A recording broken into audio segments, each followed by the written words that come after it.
Welcome, ladies and gentlemen, to the Soulful Hunter Podcast. I'm your host, Johnny Mack. Through this podcast, I'm on a mission to transform lives through primal adventure and to spread my mission of mentorship as conservation. This podcast is powered by Washington Backcountry, a resource for all hunters both new and old. To find out more about Washington Backcountry, go to wabackcountry.com or search for Washington Backcountry on Instagram, Facebook, Twitter, and YouTube. The Soulful Hunter Podcast is also proudly presented by T&K Hunting Gear. If you haven't heard about T&K, then it's about time you do. I've been using T&K gear out in the field and on hunts and have fallen in love with their stuff. T&K is veteran-owned and 100% made in America using only American-made products. All their gear is covered under a lifetime warranty with no questions asked. If it breaks or fails, they will fix it or replace it for free. T&K is your resource for bino harnesses, bow slings, and a lot more amazing gear. For more information about T&K hunting gear, go to tnkhunting.com or search for them on Facebook and Instagram. I hope you guys enjoy this episode.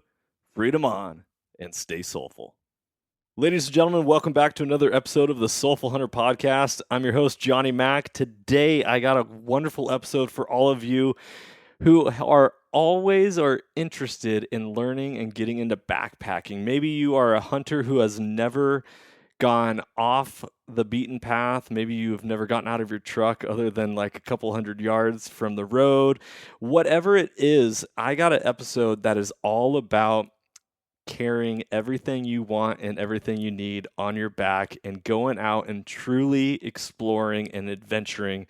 We know that on this podcast, we're all about hunting has the power to transform lives through primal adventure, and I am a perfect example of that. And before I was a hunter, I was a backpacker, and I was raised a backpacker. I started backpacking at the age of 6, 7, and did multiple sections of the Pacific Crest Trail here in Washington.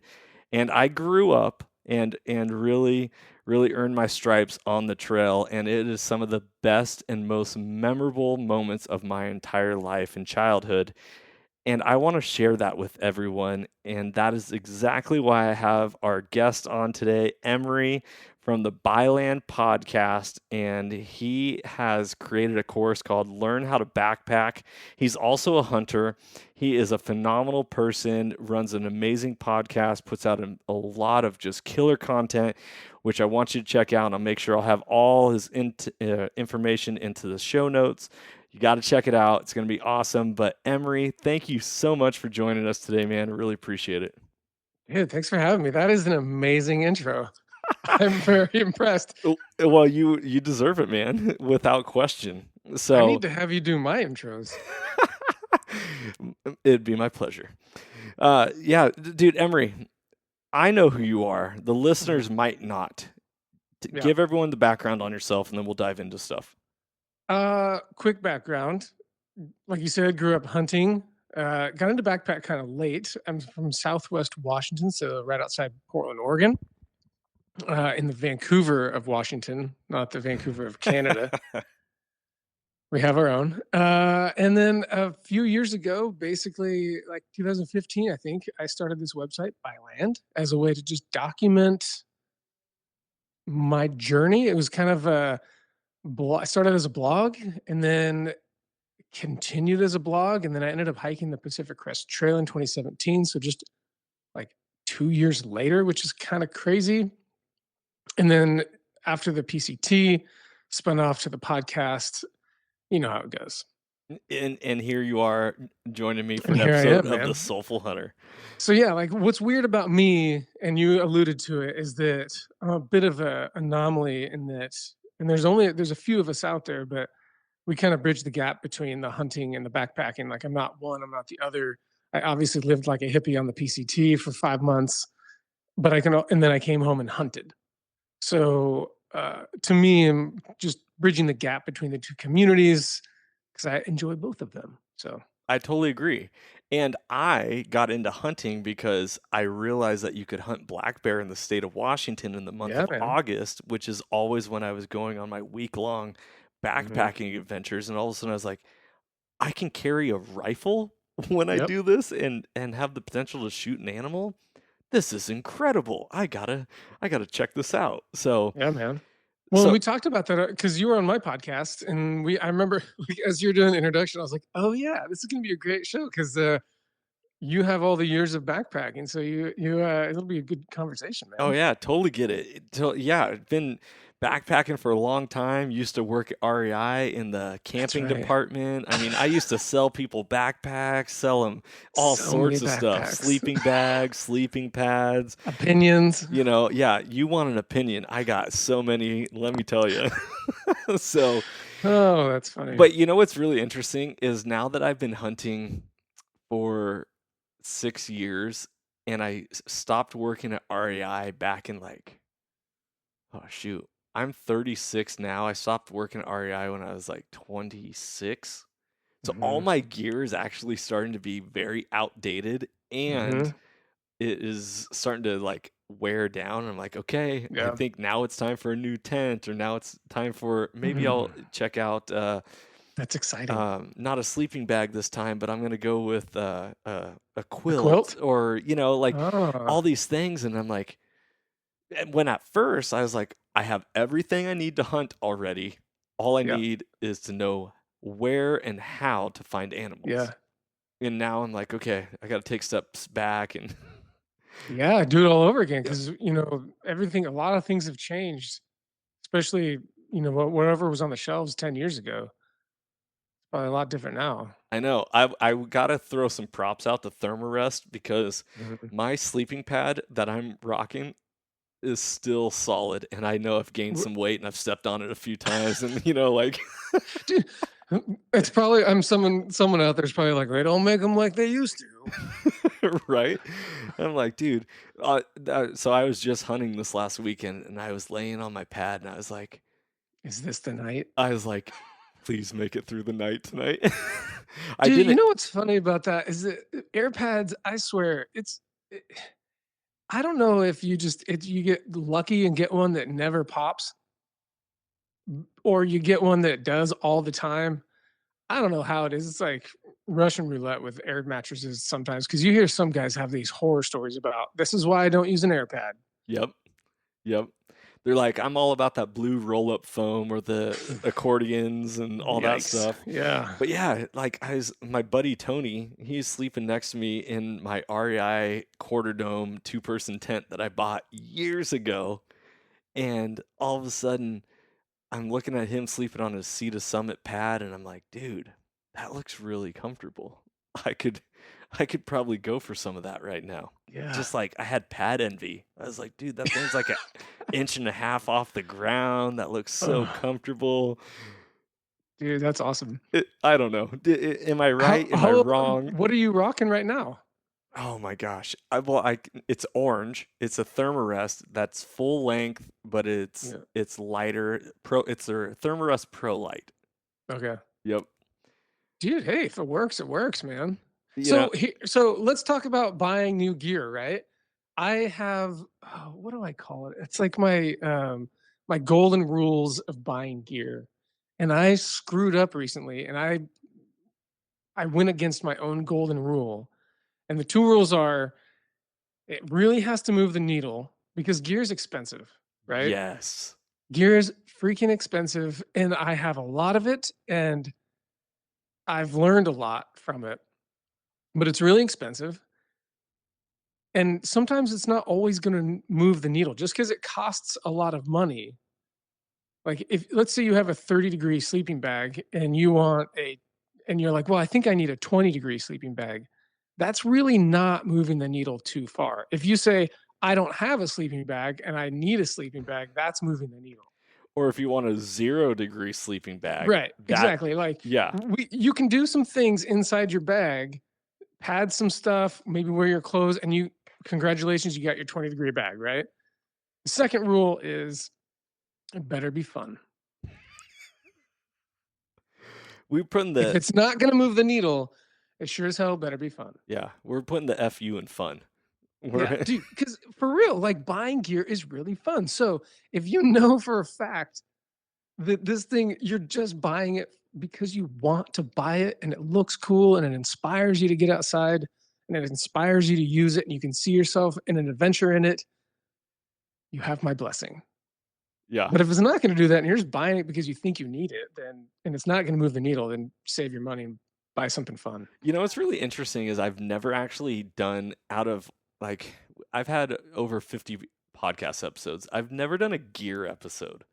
So it's ironic though, because talking about getting into backpacking and learning how to Yeah, backpack, it's primarily a gear driven episode. it is. Yeah. Well, What? yeah. So when I was building the course, that was one of the things that you obviously have to talk about because it's very important, right? But then there's all these other supporting elements of backpacking that go into like, okay, the gear is like your vehicle. We need to get that's how you start backpacking. You need to have a backpack to put your stuff in so you can go somewhere and you need some shoes and some things. But then like how you implement the gear and why you need the gear. I was like, okay, cool. Let's talk about like why you would choose synthetic over down. You know what I'm saying? Like Yeah, I love that that kind of conversation. stuff. Like because it's a relevant conversation and a lot I think where a lot of people get led astray, and it's not even really led astray. It's just they don't know any better. They just hear that they see an ad or they hear someone talking about like, well, this really relevant hunter or backpacker uses this, so that's what I'm going to use. But they might be in a completely different climate, Yeah, or they might be doing maybe they're not even maybe they're into long distance hiking and you're not. right. Like, Dude, so my very first sleeping bag that I bought as an adult was an REI synthetic 15-degree bag. It yeah, is my favorite. yep, If I don't care about weight or mhm, size, packability, that's the sleeping bag that I want to sleep in because it's more roomy. I toss and mhm, turn nonstop. yep, But on my last hunt this weekend, I brought a down bag that is really slim. It's a pound lighter. It mhm, packs down smaller. And that's great, except I sleep crappy in it. yeah, And it's like, okay, well, you're cutting a pound off your back when you're packing and room in your pack because you don't have that mhm, much room. yep. But how important is your sleep at night to then refresh you for the next day? Yeah, dude. So this is exactly like this is the stuff that I talk about in the course. Like it goes beyond, and this is why I built it, is because it backpacking is so dynamic and there's so many decisions that you need to make that can impact your overall comfort and enjoyment that you don't know that you're making. It's these micro decisions where you're like, dude, my bag, it just lost a pound. Oh my gosh, that's amazing. I have so much more room in my bag. But then you wake up feeling like butthole. Totally. And you're like, and then I roll over and I'm like, how'd you sleep? And you're like butthole. And I'm like, was it worth it? Right? You're like my legs were so sweaty and sticky and I couldn't separate them because my bag was too tight in my legs and I had to sleep with one leg outside the sleeping bag which was freezing, one leg in, but Yeah. that way my legs didn't sweat and stick together. Yeah. It's not worth it, man. But No. to each their own, and you get to identify, and that's Right. the beauty of it. And this is why I want to talk to you about this course and have all listeners talk about this, is because it's not a have to, it's a get to. You Yeah. get to enjoy hunting, you get to enjoy backpacking however you see fit. And 100%. what works for one person doesn't work for another. And I had a Yes. conversation recently with a buddy of mine, Thad. If you're listening to this podcast, as a shout out to you because he was talking. He came to my December event that I threw, well, back before COVID hit, and we could have What are social. those events? Yeah, Is that right. like a Zoom call? Yeah, no, actually in person. There we had like Oh. 100 people there, all for building community for the hunting world and getting people connected and mentorship as conservation and all Mhm. this stuff. Well, he won at this event like a $350 gift card to Cryptech Camo, which I'm like, dope. And he's a guy who is very slow to move into things, and he was like, okay, I think I want to buy some camo, but I'm looking at all this and it's so expensive. And he's like, I know you wear Sitka and yada yada. And I'm like, yeah, but listen, I only wear Sitka because I love their clothes and Mhm. I know what not being in their clothes is like. Mhm. and I get a giant discount on it because I'm a school teacher and there's a public employee discount. Mhm. If it wasn't for that, I wouldn't be wearing Sitka because I couldn't Yeah. afford it. And he goes, "Well, I got some buddies who are hunters and they just wear like old military fatigues." And I'm like, "You can do that. I'm going to tell you right now from my personal experience that that is not comfortable." You can run a race in dance shoes. Yes, you can do anything you want, however you want it. It doesn't mean it's the best or most efficient way to do it. Yeah. And so this conversation, he's like, "Well, does camo patterns matter?" And I was like, "No, it doesn't. But some of the items of clothing that I buy from Sitka, they don't offer in solids Yeah. or, Yes. or personally, call me vain, I like to match. And so I like my camouflage to match top and bottom and I, not be different patterns. I'm right there with you. I like to look in the mirror because I'm a former athlete. I played college football and You college want to look good, lacrosse. man. You look good, you feel good, you play Hey, good. You know? dude, I'm right there with you.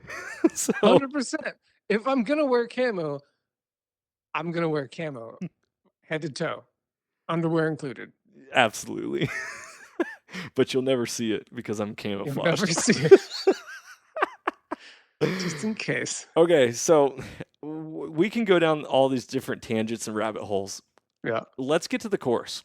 Yeah. Talked about learning how to backpack because I guarantee that there are people listening to this podcast, especially whitetail hunters and Mhm. Midwest hunters, East Coast hunters, that they don't really understand the concept of Western style of hunting where you Mhm. are majority backpacking into a location to hunt and then carrying out that animal on your back. This isn't just for backpack hunting, but this is just backpacking in general. So, Emery, Yeah. take us through it. So I think the first thing to keep in mind, and what I'm gonna enjoy about this is that because of your backpacking history, like you will understand each other, and like you'll be able to understand where we're coming from, where I'm coming from with this. So my background, I got into backpacking because of hunting. Like that's why I got into it. Like backpacking just to go backpacking didn't really sound that fun to me. It sounded really boring, so it was like so backpacking was a means to an end, which was hunting, and then I fell in love with a lot of different styles of backpacking, and then obviously 2 years later, I'm hiking 2,000 miles along the PCT, and and that doesn't really that might not sound relevant to a hunter who's like, well, the PCT hiking 2,000 miles with not a whole lot of stuff that's not really relevant, but the skill set is relevant. And so I think since this is a hunting podcast, the thing that people need to understand is that when you hunting and backpacking are two separate skill sets, and they're both really difficult. They can be both really difficult. And so the way I'm coming at it is if you're a hunter that wants to backpack hunt because you've never done that and you've never backpacked, then we need to get you up to speed as soon as possible on the backpacking side of things so that you can not worry about it, so that you can just hunt. You know what I'm saying? Because Right. I think back over my time learning to backpack and hunt at the same time, and I was just crossing each other out. I was like, I was struggling with this, which means I was struggling with that. I was fiddling with my pack, which means I wasn't looking up and I wasn't hunting. You know what I'm saying? I was distracted by the backpacking when I wasn't there to backpack, I was there to hunt. So the backpacking is the enabler to like the hunting. If I haven't confused it already, but so that's kind of where I'm coming at it from. So the course is foundational principles of backpacking. So why things are not only like what is backpacking and how you do it, but like why you're doing the things that you're doing. So to start right off the bat, to your point about like everyone has their own kind of style, the second video in the entire course is finding your style. Beautiful. Identify the style. Yeah. Like because everyone has a style. If you and me go backpacking together, I guarantee we're going to do things differently. Yeah. It doesn't matter what we're That's okay. You're not doing it wrong. I'm not doing it wrong. We're doing it differently, and it works for both of us individually. Now, I could learn from you, and you could learn from me, and maybe we can adapt those things to each other's styles. But the point is, like, we're both backpacking. We all have our styles. You like a big synthetic bag to move around in. I'm cool. I'm a smaller guy. I'm cool being in a smaller down bag. I'm comfortable in it. Makes me feel cozy. So that's kind of where I'm coming at things from is from a purely educational standpoint. And the intent was to not teach people how to backpack how I backpack. The idea is to teach you how to backpack how you want to backpack, whatever that might be. If you want to backpack hunt, I cover it. If you want to through hike, it's in there. If you want to just go out with your buddies on the weekend, I took my 9-month-old little girl out backpacking we hiked 3 miles in, we camped, we came out. Like it's all in there. And these skills are adaptable to whatever you want to do. So that's kind of where I'm coming at from the course. Man, that is so cool. I think that it is so special, first off, for someone to create something and then to share it with the world. That is Mhm. what like it sets people apart in humanity is the ability to create and have something and then give it to Mhm. somebody else. I what I love about the beauty of backpacking is that it is self-reliance to the Yeah. utmost. Mhm. Like you have to understand how to take care of yourself Mhm. in any circumstance, period. Mhm. And then when you apply hunting to that, then you understand how to get food and take care of yourself. Yeah. Being a school teacher, and I tell kids and I show them pictures of, I went backpacking here, I've done this, and I get hands raised. They're like, what's backpacking? I'm like, it's hiking, but with everything you need to go camping carried Mhm. in your back, carrying in your pack, Mhm. and they're like, wow, that sounds like a lot. Because when we go car camping, we got all these Ugh. big Tupperware bins Yeah. and blah blah blah. And I'm like, Mhm. yeah, you get to identify what you really need, what you don't Yeah. need, and what you want. Yeah. And then Yeah. Right. then is it a pro versus con of is Mhm. the weight worth what it's giving me? Which Yeah. I'll let you talk about this. Well, dude, to that point about the whole car camping thing, it's funny that you bring that up because I wrote this article about like backpacking is not car camping. Like they're two separate things. And for some reason, before I started backpacking, I was used to the car camping thing and it was so complicated. I just felt like I overthought it. There was so much stuff. I hated tents. I hated the gear. I was uncomfortable the whole time, but I never really put much thought into it. And so I thought to myself, well, if backpacking is just an extension of car camping, I want nothing to do with it. And what I Oh, realized, like, because it just sounded like, okay, great, I'm going to be more uncomfortable with less things further away from home, right? And what I realized, my big epiphany for backpacking was happened over 2,000 miles on the PCT. What ends up happening on the PCT is you get to fail every day in some way, shape, or form, whether it's with your gear that you chose or with the food you decided to eat that day, how you know, how you managed your body, the technique of walking. It sounds silly, but it's how you walk has a massive impact on your overall enjoyment.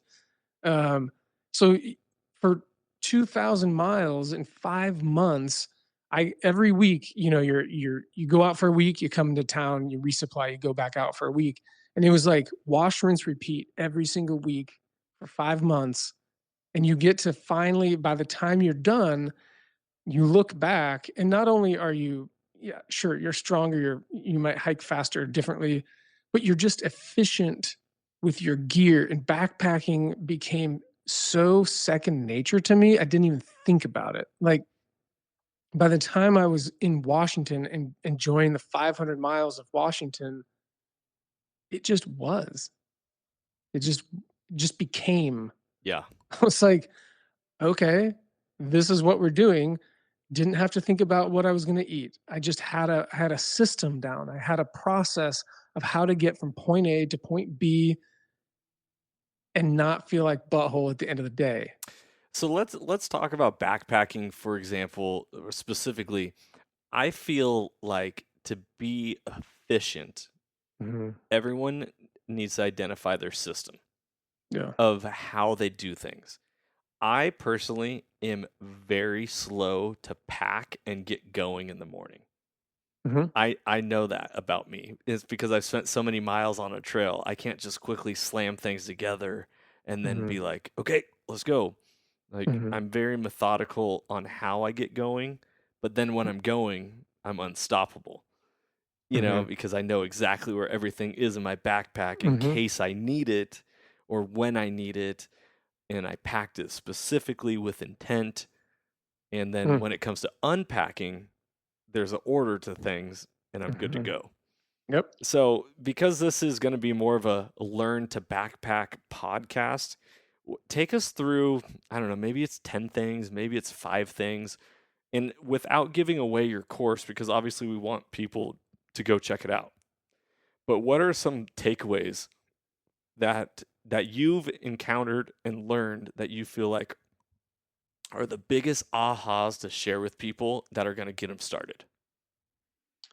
Well, dude, I'm more than happy to talk about anything that's in the course. I mean, there's literally like there's over 60 videos of these 2 to 6 minute tutorials. So there's no way that we could cover everything Yeah, no, in the podcast. So we can literally talk about anything. But man, it sometimes it depends on the person. But at least for me, the things that stick out for me, and you had mentioned it early, like being able to identify, I think it starts with identifying what you care the most about. And maybe you don't know what you care about, and that's totally fine. We all have to start somewhere. And so that's why throughout the course I kind of give what I do as a starting point. Here's how I do things. But for me, one of the core principles of backpacking is knowing what you need versus knowing what you want. So, and you'd mentioned that a minute ago, and it's so incredibly important to be able to identify needs versus wants because they're totally different. You need shelter. You might want some sort of doohickey, like you might maybe you want a pillow. Some people would argue that you need a inflatable pillow, and some people would say you don't need an inflatable pillow.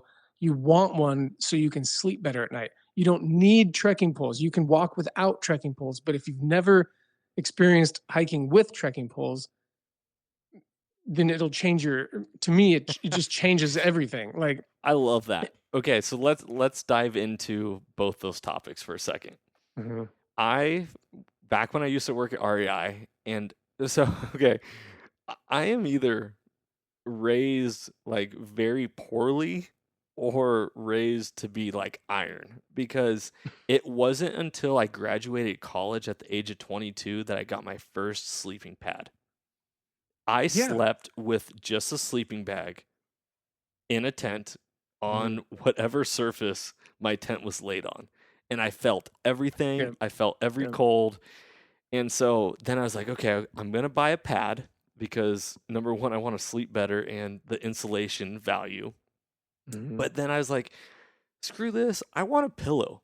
I sleep Mhm. better with a pillow. And so I bought a Thermarest roll up that Mhm. was, it is what it is. But it wasn't until this last spring of 2020 that I bought an inflatable pillow. Mhm. Absolutely revolutionized my sleep. And I was like, oh Yeah, my man. gosh, this is the best. Well, Yeah. I gave that pillow to my hunting partner, Tony, because he was without a pillow. And he's like, dude, this is awesome. And I bought another one and Mhm. I popped it on the very first night of our last hunt. And I didn't have a pillow that entire 4 days. Mhm. And I slept like, in the words of Emory, Yeah. I slept like butthole. Butthole. Yeah, Yeah. it was horrible. But And but see go ahead, sorry.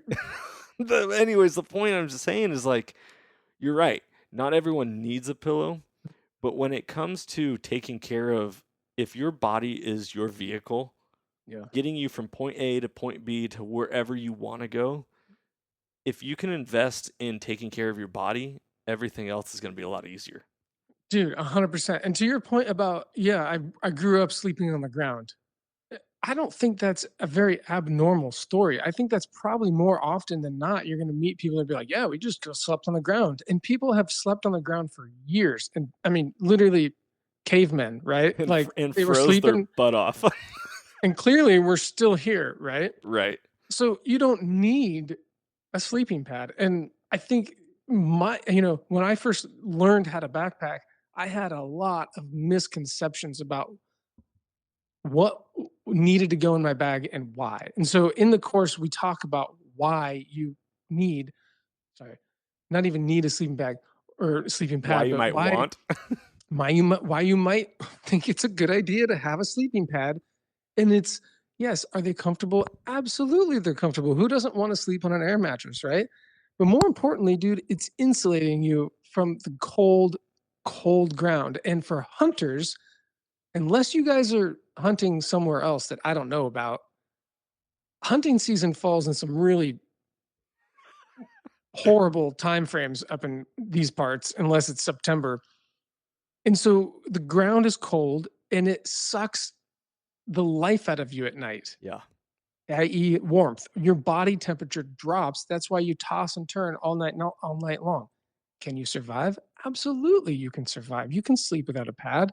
And you probably shave some weight, but if in this case, if your whole purpose is to go, if your purpose is to go out there and survive and come home, great, fine, congratulations. You did it. But if your purpose, if your purpose is to put boots on the ground every day because you set aside 6 days for your hunting season and you have X amount of days to hunt, and now you're in the backcountry, you want to make sure you're optimizing that time. And Yes. so if you can add a sleeping pad to your backpack that makes you sleep better at night, and maybe you can add a pillow that you don't need, but you want because it has a direct impact on your overall happiness and your comfort, so that by the time you wake up in the morning, you're like, I feel pretty good. Yeah. I think I'm going to go glass for those animals versus stay inside this sleeping bag because I need a little more sleep. Totally. You bring up such an important topic that I talk about on this podcast so much, and I hope my listeners like get it through their heads. Before you do anything in life, you have to identify what you want. Yeah. If you do not identify what you want, you're gonna be lost, or you're gonna waste time, you're gonna waste money, you're gonna waste valuable resources that you can't get back trying to figure out what it is that you want. Yeah. So, like you said, you pack that pillow because you identify that sleep is important for you Mhm. to be efficient in the mountains the next several days or whatever it is. Mhm. Like, I know as a school teacher, I can't just take time off anytime I want. So, more often than not, I'm a 3-day weekend hunter. Mhm. And or I hunt in August, and this is why I'm a bear hunter a lot of the times, because I'm not in work yet. But if time is critical, you don't want to feel crappy during that Yeah. time because in thinking about, oh man, I wish I was in my own bed back at home. Yeah. Because Because you will be before you know it. You're gonna be exactly, like, I'm out. Like I'm pulling chalks. I'm going home. This sucks. yeah, totally. Well, So yeah, go ahead, jump in, man. no, well, so I'm just thinking. So people are like, okay, so I'm gonna add things to my bag that I want, and then I'm gonna have this bag full of wants. And what if I don't know what I want? That's totally fine. What you do, so let's say I don't know if I want a sleeping pad or a sleeping pillow. I don't know if I want a pillow, or I don't know if I want these things. You can put it in your backpack if you think you want it, or think, you've already assessed the things that you need. So now we're talking about the things that you want. If you put it in your backpack thinking you want it, and it's going to benefit you somehow, but you never end up using it, or you identify the fact that I don't know, I just don't really think it's that making that big of a difference. You can take it back out. Yeah, You can leave it at home next time and then find out. Like, for example, one time I was like, you know what? I'm a huge fan of camp shoes, so am I. Whether they're Crocs or a Birkenstocks. sandal or Birks, whatever they are. I when I was turned on to camp shoes, I was like, "This is amazing," right? For a number of reasons, but they're just a comfort item for me. I don't think they weigh too much, so I wore them all up the PCT. They're great to have in town and great to have at the end of a long day on the trail. And one of my first backpacking trips after the PCT, I was like, "You know what? I'm not gonna bring trail or camp shoes this time." Yeah. And it was so hard for me to do. And I went on this backpacking trip, and it was solidified on that trip that I want camp shoes. I did not bring camp shoes on this last hunt, and my boots for the very first time soaked completely through And you because wanted those and shoes I so was bad. like, doggone it, I knew I should have brought those camp Yeah, shoes because they don't weigh anything more. yeah, The pleasure that I get out of having yeah, them so that I don't have to keep my boots on when yeah, I'm around camp, getting water, dinking yeah. around, whatever, and letting my boots air out and my feet air out Mhm. is is priceless compared to Yeah, keeping my feet in those nasty boots all yeah, day, especially when I had swamp feet going on because they yeah. soak through. Well, so backpacking's so fluid. Like you need to. Sometimes I find myself getting stuck in ruts, and I'm like, "This is how I like to do things. This is what works for me." And I knew that camp shoes work for me, and I really like them. But because they fall into the want category, I'm like, let me challenge that for a trip and see if I can survive without them. And I survived, obviously, but I really missed them. And so I've never not gone without them again because they just bring me that level of comfort. Now we're talking, so you can always take them back out. Now, if we're talking to people that don't backpack hunt and don't backpack, so maybe we're talking to someone, maybe someone listening is on the East Coast and they want to go west, and maybe it's really not making a whole lot of sense because they're a day pack is different than an overnight pack. It's just a different thing, right? You can, because you're going to be going home later. Yeah, it might be heavy. You can haul around for a day. You're going to go home later and you'll be fine. It's different when you start living out of a backpack, and it's even more important as a hunter, as a backcountry hunter, backcountry hunter, that even you pay more attention to the things that you need versus want, because hopefully you're coming out a heck of a lot heavier than you were going in. Yep. So that's where this whole thing plays into account, and it's this big onion of like, cool, I know a pound doesn't sound like much right now, but 3 or 4 days into your backpack hunt, or even 2 days into your backpack hunt, there might come a time when you start feeling that pound. And for me, I learned this lesson really quickly on the PCT, that ounces do matter. I know they don't seem like it, but they do matter because they add up quickly to pounds if you're not careful and you're not diligent and intentional about the things that you're putting inside your backpack. You have to know why you're putting it in there. It has to have a mission and it has to be used, especially for backpack hunters, because you're coming out heavier. That's the hope. That's the wish. That's why you're going in. You're going to have to get that gear back out with an animal. Yep. So anything that you can do to think about your future self, Yeah. like, and its Well, happiness. here we go. Talk about Stephen Covey's uh, Seven Habits of Highly Successful People. It's a New York Times bestseller, very popular book. One of those seven habits is begin with the end in mind. Yeah. So begin your journey with the end in mind. So uh, this is so now let's get into the concept of backpacks. So I used to sell backpacks, Mhm. and I owned a lot of backpacks. I owned a North Face backpack because it was big and cushy and comfortable. I owned an Osprey backpack because it was lightweight and very comfortable to wear. I owned all sorts of different backpacks. My very first backpacking hunt, I took this North Face pack in, everything packed in great, went great. I got into the backcountry. I was 9 miles deep. I shot a black bear. I skinned out that black bear to be a rug. I took the rug. I took all the meat. I took the skull all in one trip because I was like, I'm going to come back in for camp because I was with a couple buddies and they still had their tags to fill. So I was like, okay, I'm going to hike out. I'm no stranger to long miles. I got Mhm. 9 miles ahead of me. I got 9 miles back in. But what I didn't realize is that backpack, the way it was loaded and the way it's created is meant to. So I put in all the meat, the hide, everything, and it sank right to the bottom of that pack. Mhm. And that backpack, that journey, that 9 miles is to this day the hardest thing I've ever done in my entire life. Mhm. Not because of the miles, not even because of the weight, but specifically because of how that weight sat on my Mhm. body when Yeah. I journeyed.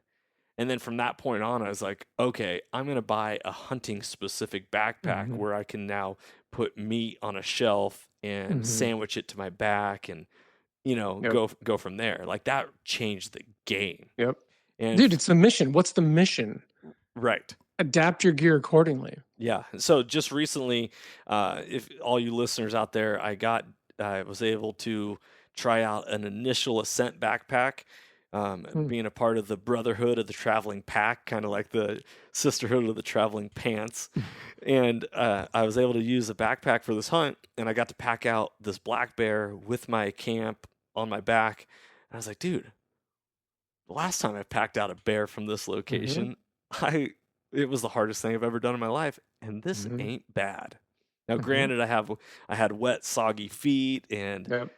all sorts of other things, including trekking poles, which I think is something that we need to get into on this Mhm. podcast.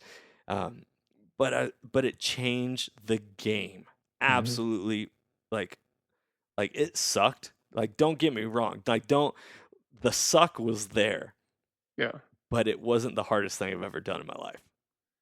Yeah, man, and one of the core reasons why I started why even this project, let me just put this out there. This took me a year and a half to put together. It's completely online. It's all video based. It's tutorials. It's everything's in there. And it took me, I shot it all myself, put it all together myself. And it took me a year and a half to do it. And I committed to it for this one reason because backpacking has given back to me so much of my own self. It's shown what I'm capable of, and I feel like other people can benefit from their own selves. And I feel like sometimes what happens is they want to start backpack say they're interested in backpacking and maybe they try backpacking but they have a horrible experience. What would have happened if you shot that bear, you packed out 9 miles, you got to the trailhead and you're like, "Dude, camp's staying there. I'm never going back. This was stupid. Right. Like, I'm over it. Yeah. This is dumb." What if it ruined you? Luckily, it didn't, and you have a backpacking background, and you solved for X, right? But what if you didn't have a backpacking background? What if you just shot a bear 9 miles in there and had a miserable hike out, and you were like, "I'm over it," I'm because done. I've been there, dude. I've been there. Like the first time I ever hiked around Mount St. Helens, 30 miles, and I wanted to die. Yeah. Like I wanted to freaking die. I was like, "This is stupid." And I remember waking up. I want to avoid. I want to prevent people from experience what I experienced on a hike around Mount St. Helens for the first time, and it was a horrible, horrible experience. The more I think about it, and I remember I was 15 miles deep and I had 15 miles to go. And I was like, I don't know how this is going to happen. I was shaking in my tent. I hadn't been eating all day. And I get into that, like a general rule of how to eat and drink on the trail. I hadn't been monitoring my performance. And I got to camp and I couldn't eat. I couldn't drink anything. I just curled up in a ball. And I was like, a grown man. And I was in the Marine Corps, like I've done things, and I was like, I don't want this. If this is backpacking, I don't want this. Yeah.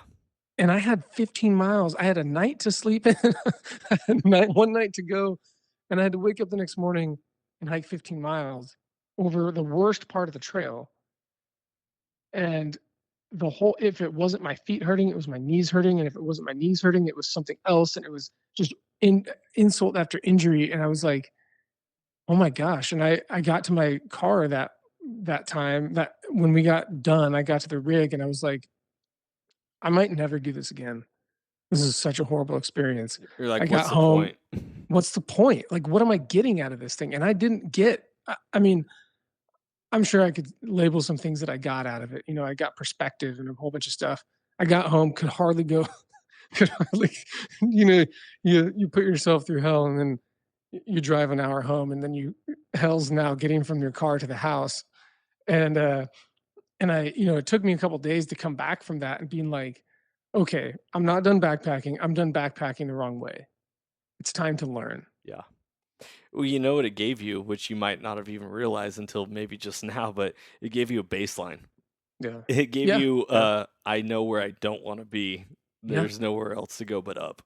Well, and I remember because I had a little bit of fascination with like long distance hiking, and I remember in the middle of that I was like, "There's no way that I could ever hike more than what I'm doing right now. Like this is impossible. I'm not built for that." And then a couple of years later, PCT, and by the end of that, I was doing 30 miles a day, Yeah, 25, 30 miles a day. So it's all it's just a ball of wax, and I built the course to help people get past the parts that can really hurt and be uncomfortable and get much further down the road to enjoyable.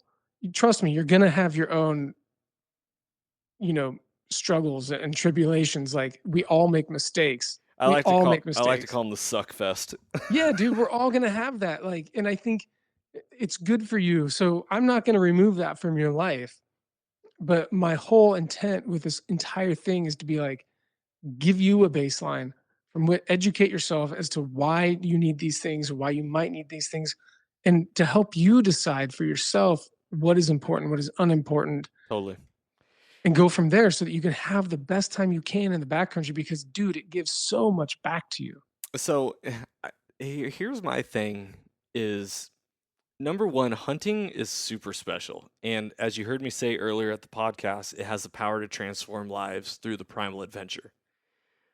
I think part of the beauty of what hunting is that it puts you in locations where the normal human will never go. Absolutely. And that is backpacking also. You Mhm, know, I remember hiking section J of the PCT from Stevens Pass to Snoqualmie Pass.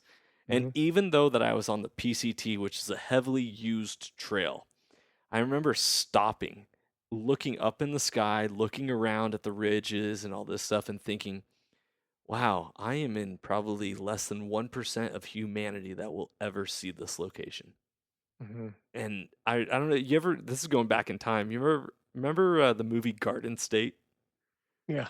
Where they're like, "You're the Zach first." Braff? Yeah, Zach, you're Zach, yeah, yeah, dude, I love that exactly. guy. He's like, "Hey," He's my like hero. I don't know why, he's but he like, was. "You're the only person that's ever done this thing at this moment in Yeah. time." And like that, Yeah, own it. dude. And at Real that, romantic. oh dude, I then maybe I'm a romantic at heart, but like Yeah, man. that's how I view backpacking. That's how I view hunting in the wilderness.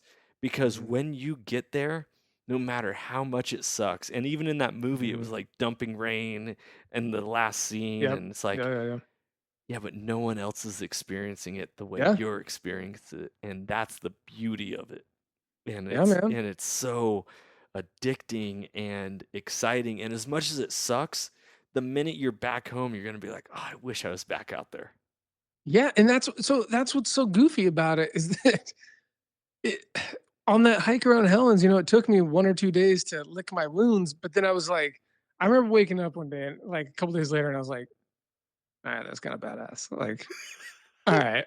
Like, and then I hiked it again the next year, and I've tried to hike it every year since, and I don't know why, but, like, it's just important to me to do that now because I'm like, I'm conquering my own self. I actually the last time I hiked it, this sounds so silly. I got done with the PCT, so miles are not a big deal to me. And the following season, I hiked the Lewitt Trail around Helens in 2 days, the same 2 days, did the same track that I did the year that I hated it. And I was more proud of that than I was the PCT in a way because I had conquered the skill Yeah. of that. Like, Yep. you know what I mean? I'd come back and I'd been like, and I was nervous about it. I was like, I don't know if I can do this in 2 days. And here I'm coming off of like a year of being like, how many miles? 25, right? Like I'm just sneezing out 25s and 27-mile days. And here this trail's only 30. Yeah. But I had dominated my mind for so long. And I came back in 2018 and hiked it. And it just, I was like, man, this is good for me. Like I don't know why, but it's hard to explain. And the same thing can be done. I know a lot of hunters out there like, yeah, I know. The same thing happens to me when I'm deer hunting or in that stand or that one spot or whatever it might be, you know? Yeah.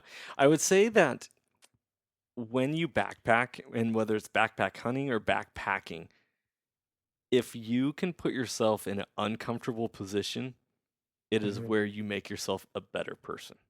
Yeah. And that is the Yeah. beauty within backpacking, Yeah. is that at the end, when you get to come out, it's like going through the fire.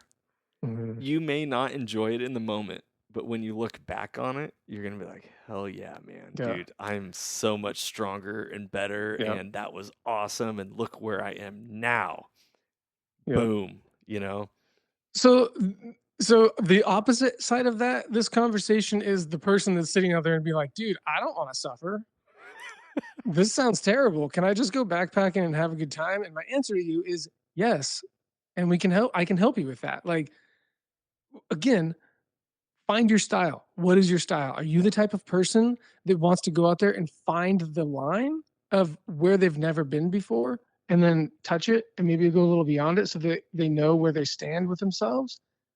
Or do you want to be like me last year and take your 9-month-old little girl and wife and 2 dogs and go backpacking for her first time, 3 miles in, nice and easy, nice and comfortable, and have that kind of adventure? Or do you want to go fishing next to a lake, a mountain lake, and catch some mountain trout? And you know what I'm saying? Like Oh, the totally. styles are all over the place. And they're again to going back to the beginning, like there's not no one's saying this one's better than that one.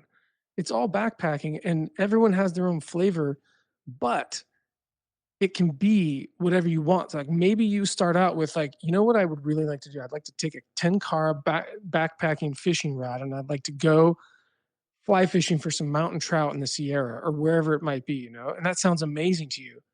I will be like, yes, let me help you get there. Yeah. I can help you get there. And then when you decide, if you decide that maybe you want to try something a little bit harder, maybe you want to find that line, test your metal of backpacking, I'll be there for that too. Yeah. You know, it goes back to the whole what do you want? Yeah, dude. And for me, so in my backpacking career, it was always fishing. If I wasn't hiking to a lake, Mhm. I didn't really see the purpose of it. You know, I was like, because I wanted to fish, I wanted to swim because I get Yeah. super sweaty. So if I can't jump into some water to clean myself off at the end, I'm like, you know, it doesn't Mhm. really interest me. And I love to fish. But at the same time, a really huge, and this listeners, for those of you who are maybe thinking about getting into backpacking, this is a very big thing. A lot of the places I chose to backpack were based off of where I can and cannot have a fire, Mhm. Mhm. because there's that whole concept of being in the wilderness and sitting around a fire and Mhm. staring up at the stars and being like, haha, yeah, look at this. Mhm. And yet it's so special, and there's a reverence around it. And Mhm. not every location can you backpack Right. and have a campfire. So Mhm. that was one of the driving factors for me as well. Yeah, man. Yeah, dude, so many styles out there, and that's kind of why I built it to be agnostic to style and just be knowledge based, so that you can adapt it to whatever your style is. So Going back to like your original question of like things that stick out. Um, Managing yourself on the trail is a big one. N- Knowing how to manage yourself. Knowing yourself. Yeah. Yeah. It's whether it's I mean, I dive into both. I guess that could be two things, right? So one, it could be mentally knowing yourself and mentally managing yourself, but also physically managing yourself. And I go into both of these things. Like those are two of the longer videos is the mental part of backpacking and then the physical part of managing your brain and your body so that you can be successful to do whatever it is you're doing out there. Because on the mental side of things, and hunters know this, dude, you're battling yourself out there a lot of times. Yeah. And it's the when things are slow in the woods, your mind starts to slip. And so I talk about like, hey, like it gets dark sometimes. For long distance hikers, it gets really dark because you're on the trail for so long in silence and you have nothing to do. Like you've talked all the things you can talk about. Um, if you listen to all the podcasts, you don't want to hear anything anymore. All you can hear is the pounding of your feet. And then you're on mile 10 of 20 and things start to get dark. You're starting to feel a little hungry and your mind starts to wander. And so I talk about that. So being like expectations of what's happening in your mind and that relates to hunting as well. Like both, and that's why I started the whole conversation with being like hunting is its own skill set with its own set of challenges. Backpacking is its own skill set and set of challenges. And when they collide, it can be really bad, but it can also be really incredible at the same time. So I'm hoping to arm people with the knowledge going forward so that they can be successful because that's what everyone wants is to have be out there and have an adventure and learn and pursue something that is out of the ordinary, you know? Yeah. And I would take it a step further and say when you get into backpacking, you should also check out hunting at the same time because it's really going to rock your world and you're going to have a lot of fun with all of that.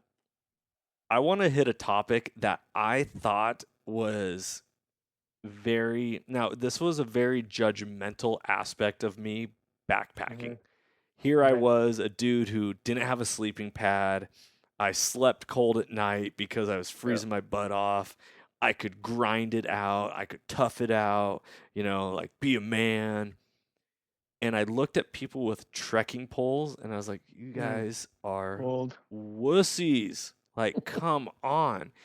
And then when I worked at REI gave all their employees for Christmas one year trekking poles. Mm-hmm. And I was like, sweet. These are like $100 worth in value. I don't know if I'm ever going to use these. So I was like, okay, whatever. Mm-hmm. Then I hiked around the Wonderland Trail, 98 miles around Mount Rainier. Mm-hmm. And I was like, I'm going to bring these with me because apparently they help.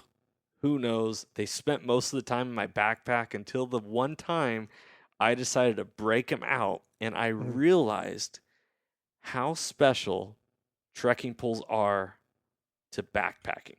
Mm-hmm. And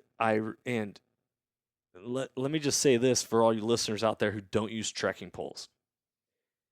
Your legs will take you wherever you need to go. Mm-hmm.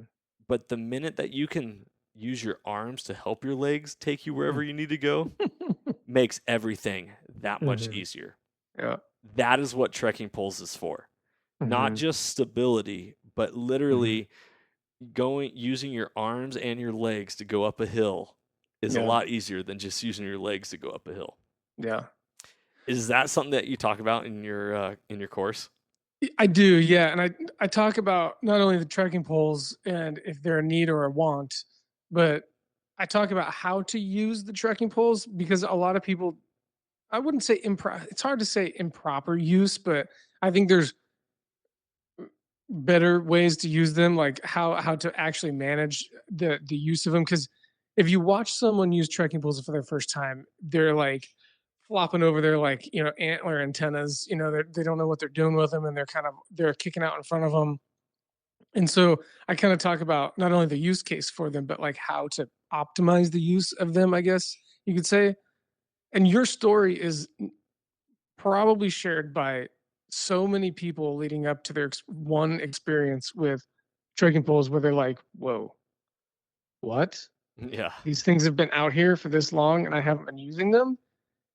And it never fails that when I expose someone to trekking poles and I say, hey, my wife still refuses to use them. And I keep telling her this, there will come a time when it clicks. There will come a time when you use them and you say to yourself, oh, okay, because it happens every single time I'm out on the trail with someone. They refuse to use trekking poles, and they're like, "They're not for me. Old people use them. I don't need them." Yada yada yada. Right? The whole stories are the it's a laundry list of reasons why someone doesn't need them. But the energy savings of trekking poles, you're saving yourself. You're giving yourself extra energy. You're giving yourself extra momentum. And not only that, but like going uphill is one thing, right?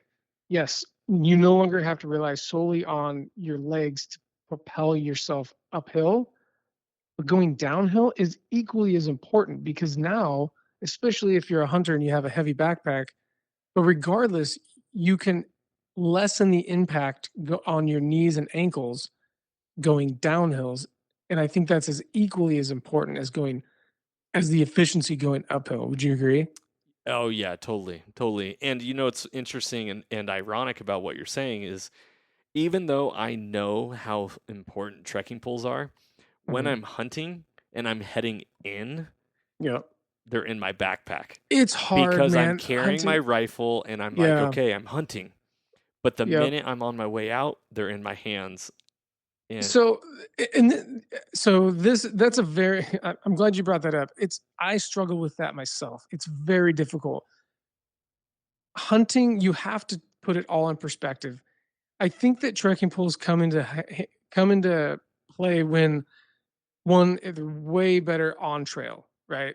Off trail trekking poles probably don't make a lot of sense because one, you're not moving too fast, and two, I don't know, at least in the Pacific Northwest, the underbrush trekking poles off trail probably don't make as much sense. But when you're trying to go from point A to point B along a trail system, and you don't need your rifle or your weapon of choice out at the ready, use the trekking poles. yeah, The the absolutely. the difficult thing is, and I find myself doing this all the time. I'll put them in my pack and I'll hike in. I've used like one pole in one hand and my rifle in another because to me, I'm like, I see people backpacking in with their rifles all the time on their backs. And to me, at least where I come from and the type of deer I hunt and the area that I hunt, I'm like, dude, literally anything could be here right now. Like I Yeah. can't see anything. So there's no possible way that I could get my rifle out of my backpack in time to shoot this thing because it's there and gone, right? And you know as well as I do, even if it's a gigantic elk, I had this happen to me last year. I was 30 yards away from this elk, saw him, disappeared on me. And it wasn't like I was in the thick stuff, it was wide open. And I was like, you've got to be kidding me. Where did this thing go? So, case in point, when you're pairing it with hunting, you really just have to use your best judgment. Like if you're trying to just transition from one area to the other, you're not necessarily hunting, use the trekking poles. They're going to optimize your time and your energy. When you're hunting, you might want to toss them in your pack because it's just not it's judgment, it's your judgment, but like uh, it's the one thing I haven't figured out. When I should be using these things because I know in my head, I know the answer. The answer is don't use them if you're hunting, right? Yeah. But in my head, I'm like, but I know how good they feel. So I struggle with it. Oh, I love it. I love it. Okay, so Emery, one thing we haven't covered, does your course cost any money? It does. It's $200 right now. Um, it's a flat rate. It covers you get lifetime access to the content. I'll be adding to it over the time. So right now I said there's think there's 66 videos in the course. When you buy the course, you'll have access to not only the course and the content that's in it right now, but you'll have access to any more videos, which I have more planned because this is the idea of the course is to continue to learn and grow, right? So you're learning how to backpack, and that's just not a one-time deal. That's an ongoing process. So I had a lot of stuff I wanted to put in the course, and there was other stuff that I was like, this might be good for some added bonus content. So I'm going to be adding content regularly or in batches to the end of the course as like, hey, I didn't mention this at this time, but here's some tips and tricks for you as well. So there's that. And then with the course, I've been able to, and I'll be adding to it as well, get some industry discounts on backpacking gear because backpacking gear is not cheap. So any discounts you can get um, on gear and technology, I'm going to be trying to add as many of those. So money saved. Hopefully that goes back into your pocket. And not only that, but there is a private Facebook group for students of the course. And the purpose of this group is to just learn together. If you want extra support, you can access me instead of having my phone number and us having a conversation. You can put it in the group so everyone can benefit from the same question because a lot of people have the same questions over and over again. So Yeah. it's nice to learn in a group and be like, hey, I'm not understanding this thing, or I have a question. I need some advice on. Advice is probably the biggest thing that people need. Like I'm trying to decide between a 2-man tent and a 3-man tent, or a 1-man tent and a 2-man tent, or this kind of tent and that kind of tent. So all of that's included in the price of the course. I Which, yeah, I love it. Just my couple incense input and 2 cents is number one. Having a bathtub bottom tent is yeah, worth it. I don't understand how all these hunters that are going with like floorless shelters, because I've yeah, backpacked and gotten stuck in massive thunderstorms that I didn't know were coming, and I've actually had to drag my sleeping bag away, my mm, tent away because the water rose so much and water was coming down granite, yeah, so that it was like I was sleeping on a waterbed. So mm, that's one thing that personally I'm always going to carry the extra weight to have a bathtub bottom tent. mhm, Huge fan of. Second thing is, and really is the most important thing for all you listeners out there, is if you really want to backpack and you want to backpack hunt, the cost of $200 mm, to invest in yourself is nothing. How much money do you put into other things that don't impact you as much as taking a course? If you apply it to college or a college university or like some book or whatever, like $200 is nothing. And especially if you're offering industry discounts on gear, that $200 is made up instantly in the discounts in itself and all that. So listeners, I highly recommend, don't let the price of a course, which $200 is not steep at all, don't let that hinder you from checking this out and being a part of it and being a part of a community. You know, one thing I know about backpacking, I hate doing it solo. mhm, Being on trail by myself, not an issue. When I get to camp, I hate mhm, yeah, camping by myself. Not because I can't do it and not because I'm afraid to be alone, but because mhm, I like to do things in community. I find enjoyment when I share experiences with other people. And so when you can learn how to backpack in community with other mhm, people, that is what is going to just make things spring and come alive. And mhm, so I just, Emery's not telling me to say this, by the way. This is just from out of my own heart. Like, this is what I truly believe. And this is why I wanted yeah, to have him on this episode, is because take the time to invest in yourself, invest in your future, invest in yourself so that you can pass that skill set on to your children, to your friends, to your family. And you don't know the impact that what you do in your own life, the ripple effect it's going to have in other people's, and how it's going to mhm, impact them and just set them on fire for being conservationists and enthusiasts for the outdoors. And all of a mhm, sudden, when it comes to public lands and wildlife. All of a sudden, you got people that are going to vote for it in legislation. And then it's just like this constant ripple effect because you took the time to invest in a course that taught you a skill that Mhm. you are going to love. And then you are there going to have self reliance and be able to provide not only for yourself, but for others. So, Yeah, buddy.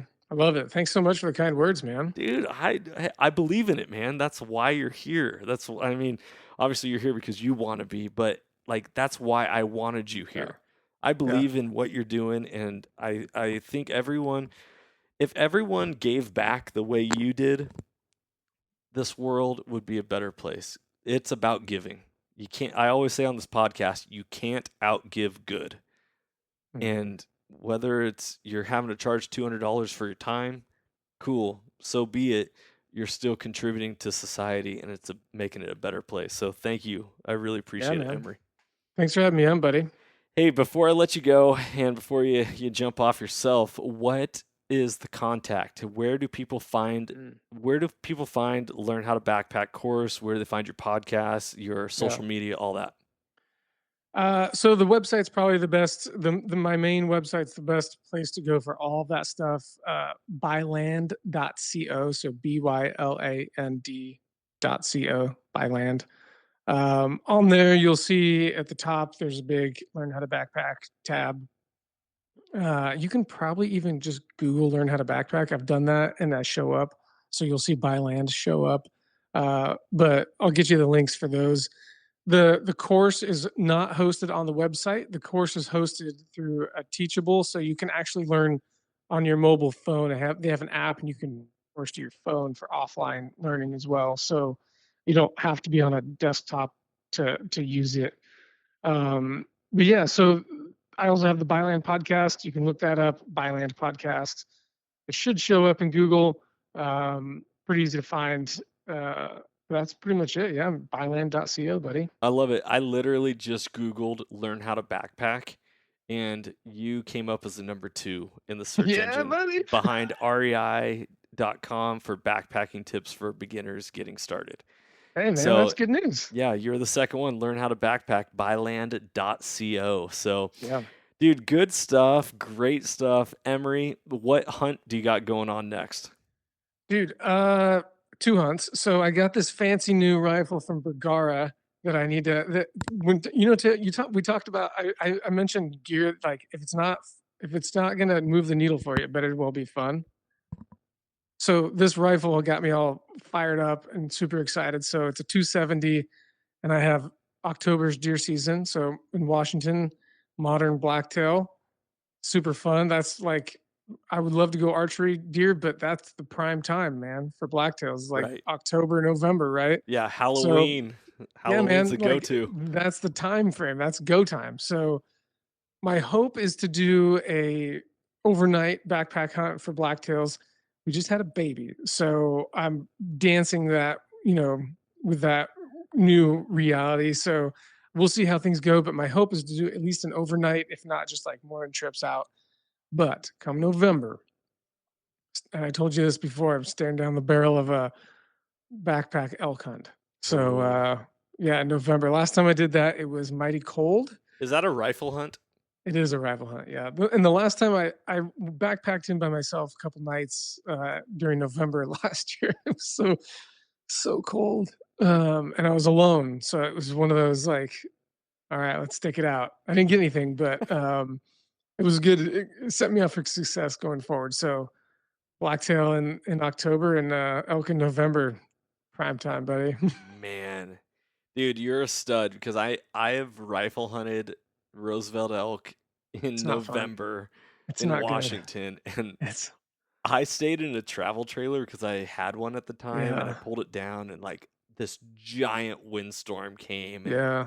blew our canopy over and was rocking the trailer all night. I could only imagine what it's like to stay in the elk woods in a tent during that time. Well, I pick my battles. I have plan B, and that's to, have a base camp. But if I get a break in the weather, I'm totally down with camping and hunting in the rain.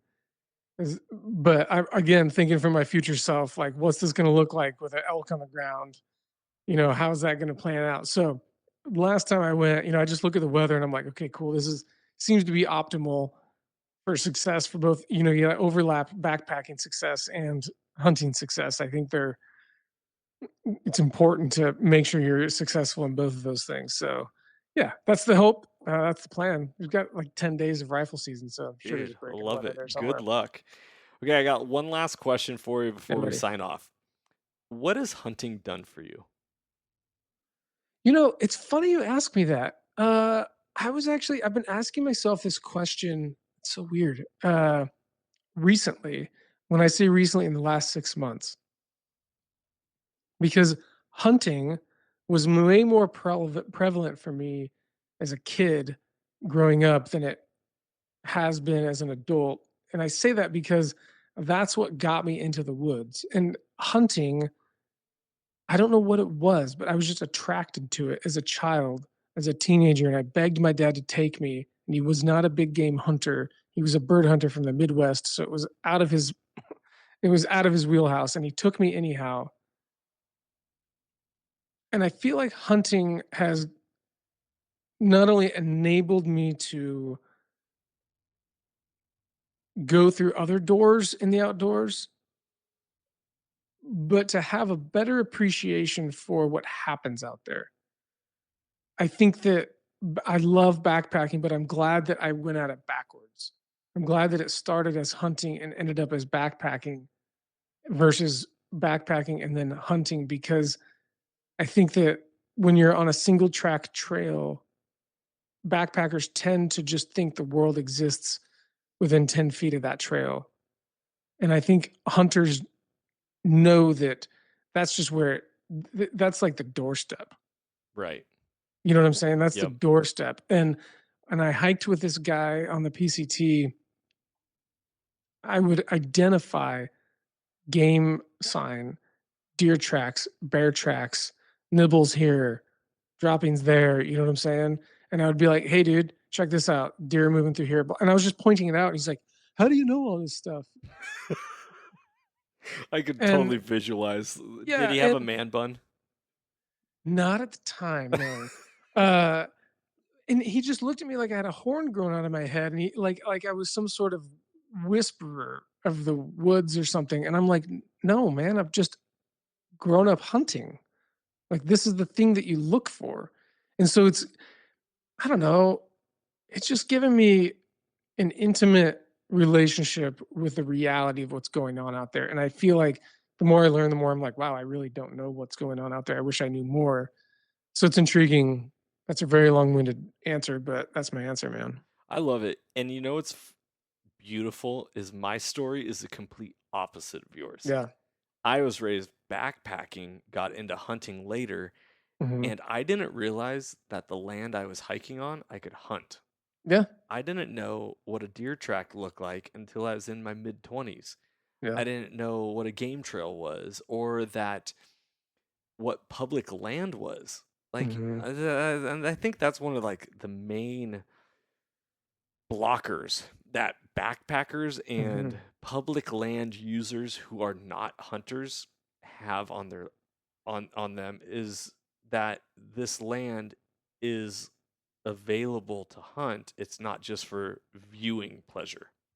Well, it's so interesting because hunters take this with a grain of salt. There's no boundaries. Like there's boundaries, but there's no, you know what I'm saying? There's no physical real boundaries. Whereas like backpackers tend to think and hikers tend to think that there's so you can't camp here, you can't camp there. It's a wilderness area. You can't have more than 12 heartbeats or whatever it might be. You Yeah, can't have it. stay on You know what I'm trail, saying? stay There's on so many, trail.